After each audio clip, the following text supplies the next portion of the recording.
one thing that we do hear people ask that are not super familiar with the space is like, well, I mean, if it's just for security purposes and I don't care about visibility per se, why can't I just use a public resolver that filters malware, let's say, right? Just a malware and phishing filter.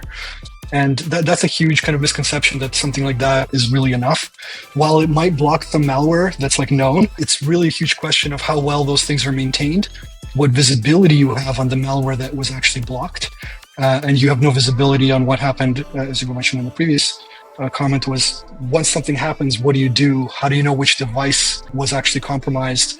Or maybe there's multiple devices and you don't even know which ones. So the fact that you're just relying on like a public service that does a best effort versus a more robust solution that gives you full customization, that's like a huge misconception, especially when things happen, which is quite often you'll have false positives. And that's like one of the biggest pain points of any security tool, whether it's DNS based, network, or any other security tool. The number one pain point we hear all the time is there's just so much noise, it's hard to filter through it.